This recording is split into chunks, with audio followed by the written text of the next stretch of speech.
Toastmasters, fellow Toastmasters, and welcome guests. Toastmaster Dan, his objectives are to inspire the audience by appealing to the noble motives and challenging the audience to achieve a higher level of beliefs or achievement. He should appeal to the audience's needs and emotions using stories, anecdotes, and quotes to add drama. He should avoid using notes. The timing requirement is 8 to 10 minutes. All right, thank you, Toastmaster Dina. Toastmaster Si, would you let us know what 8 to 10 minutes looks like on that clock? The speech is for between 8 to 10 minutes, and at 8 minutes, the green line will come on. At 9 minutes, an amber, and then at 10 minutes, red line with a 30-second deviation front and back. Okay, thank you. So what is Toastmaster of the Year, and what does it mean to all of us? Toastmaster Dan is going to explain that. Help me welcome Toastmaster Dan.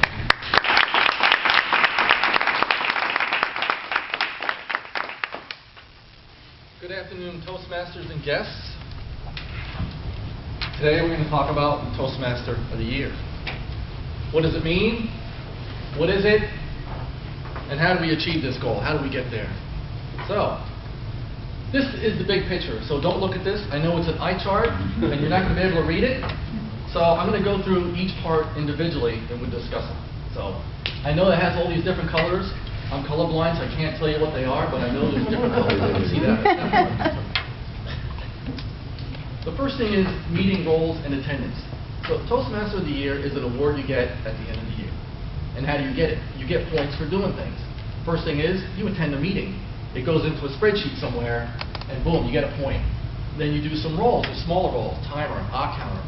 You get points for those. There's this big monster spreadsheet, and every time we do these rolls, I have to go in as a VPE and put all these numbers in there. Every 3 months or so, I break it, I mess it all up, and I give it to Dom, and he fixes the spreadsheet. Because it ties to other spreadsheets, and it's got these pivot table things. I don't know what all that stuff is. I just put all the numbers in there and break it once in a while. There's general evaluator, the tougher rolls, you get more points, and Toastmaster of the Day is 3 points. You get awards when you come to meetings. When you get best speaker or table topics, am I out of time now? Or best evaluator, whenever you win one of those, you get more points, 3 or 4 points. Today there's only one speaker. We're not going to vote on best speaker. If we did, I'd win because I'm the only person. Win by a landslide. Speeches and designations. When you do a speech, you get points. So you'll see the more complicated or the more you're talking, the more points you get. And if you do things outside of the club, that's even more points. If you do a speech from the Successful Club Series, 4 points. I have trouble saying that one.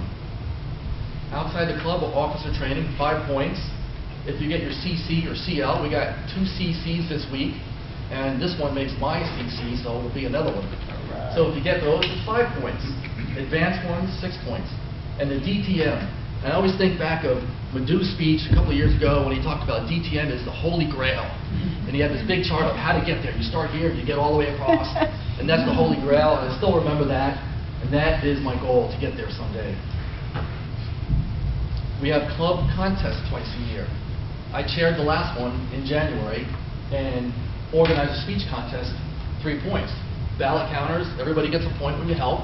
Chief judge, contest master, 2 points. And then you see, if you're in the contest, you get even more points. So it's always more points for speaking and more points for things outside your club. My first year, little story, I was the chief judge. I came to Madhu, he's been kind of my mentor, and I said, what's the hardest role? I want to do something for the contest. And he said, be the contest chair. Oh, no. That same day, somebody beat me to it. I didn't get it. So I said, what's the next hardest role? He says, be the chief judge. He's brutal. So I became the chief judge, and it was tough. It was challenging. I read through that rule book every day. There was a lot to do, and I'll talk a little bit more about that. But it was a great growing experience. I'm really glad that I did it. This last contest in January, I was the contest chair, and that was very challenging because you have to delegate. You have to get other people to do things, and you have to trust that they're going to do it. So that's hard because you want to keep saying, did you do it? Did you do it? So you have to check in. But, you know, that's their growth and learning experience, too. So you have to let them grow. You have to let them do their thing. I had my chief judge with Dom. He was excellent. He had so many things to do. You have to get judges. You have to get a secret judge. You have to get your ballot counters. You have to get your timers. You have to get all these people recruited in. It's like pulling teeth trying to get volunteers. And you have to have meetings with them. You have to tell them how to do it. You have to show them how everything's done. It's a lot of work. And my contest master was Pamelina. And we did a dry run a few days before the contest, went through everything step by step, and it was very helpful, and the contest went very well. And our visitors that came, I'm tooting my own horn. The visitors that came said it was run very well, and it was an excellent contest. I enjoyed it. It's funny, when the contest starts and I sit down, whatever happens, happens. At that point, it's out of your hands, and you just hope for the best. And it really went well. It was an excellent contest. I recommend this contest coming up in June, July. Volunteer, get involved, and do something for the contest. Take the hardest role, because you're going to learn the most. That's worked for me. So area contest. You get points for going to the area contest. If you chair an area contest, it's 6 points. Now normally that's for area directors. They chair the contest in the area. So people in the club, we don't get to do some of those roles. They're more advanced roles. And then you see if you come in first in the area contest, 6 points. First in the division, 8 points. So the more you do, the more points it is. Officer roles. There is officers in the club, there's officers in the area, officers in the district. So an area director, which is something I'd like to do maybe next year, that's 8 points. That's a 1-year term. Be a club officer. I'm currently the Vice President Education, club officer. There's 7 officers in the club. I recommend to the new people, and if you haven't done a role, get involved, take a role in the club. It's very rewarding. You learn how the club works. It helps yourself, and you're helping other people in the club. And I didn't realize how much fun it was going to be helping and working with other people to achieve their goals in Toastmasters, and helping them helps me. Plus I get points.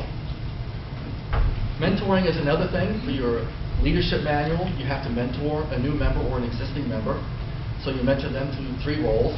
And when you start Toastmasters here, everybody gets an official mentor. You pair a mentor or a mentee, and they guide you through at least your first 3 speeches. They help you with your role for the first few times, and they guide you on your path in Toastmasters on whatever your goal is. If you want to do it for a year or 2 years or whatever your goal, they help you get there. The club mentor, sponsor, and coach, those are for outside your club, more advanced roles, and not so many more points. A couple of other roles for points is if you go to a TLI and you help, if you attend, you get points. The last one, I sold raffle tickets. It's not the most fun job because you're trying to get money out of people, and you hear every excuse in the book. I don't have any money, I didn't bring it. And I went to all the top guys, all the district area governors, and said, you're first, and went to get them and try to get something. Article in a Toastmasters magazine. The other way to get points, I've done several articles in our club newsletter, but I haven't done one for that. I'm not even sure how to get in there.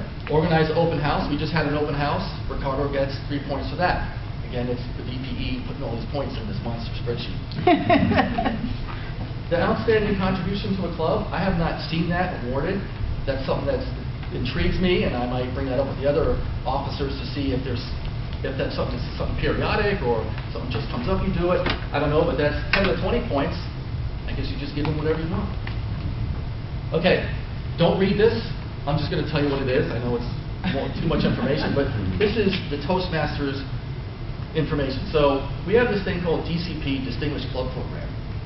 And what it is, it's a recognition program, and it goes through the clubs, and it runs through our fiscal year, and there's a maximum of 10 points, and I'll show you more what that looks like. At first, I hated this because I don't like trying to fill in numbers on a chart and getting people to do things. But as I've grown as a Toastmaster and as a leader in our club, I realized that it's very helpful because we want to get these DCP points, and sometimes we need people to get designations. If you're 2 speeches away from your CC, we'll say, hey, you're 2 speeches away, let's get you going in coaching and getting them motivated, and then we can get our points. So by achieving these points, you're helping the club, you're helping your area, you're helping your district. We want to have all 10 points. Our area director wants all the clubs to have the 10 points, and everybody looks good all the way up, and they all like to look good. And that's part of our job. This is what it looks like if you go to Toastmasters.org. This is our club, 1216633. And we have met 8 goals. So we're select distinguished. We need 9 for president's distinguished. We just got a couple of CCs. We need a CL. I'm almost there. We need 1 more new member. So this gets us our president's distinguished, and this gets us the full 10 points. And they want us to shoot for 10 points, shoot for the top, and if you get 9, great, but they really want us to have all the points. And this shows you what it is. We have 32 people in the club, and these are all the things we filled out through the year. Our club officers all got trained. We got everybody to go. We have an excellent club. This is what you get if you get Toastmasters of the Year. You say, well,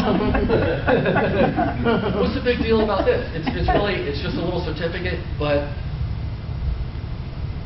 when you go for Toastmasters of the Year, you're going to accumulate all these points. So what does that mean? It means you become a better speaker, a better communicator, a better leader. You get to help yourself. You get to help other people. So I encourage everyone in the club, next year, the fiscal year, go for Toastmaster of the Year and help yourself and help everyone else. Toastmaster.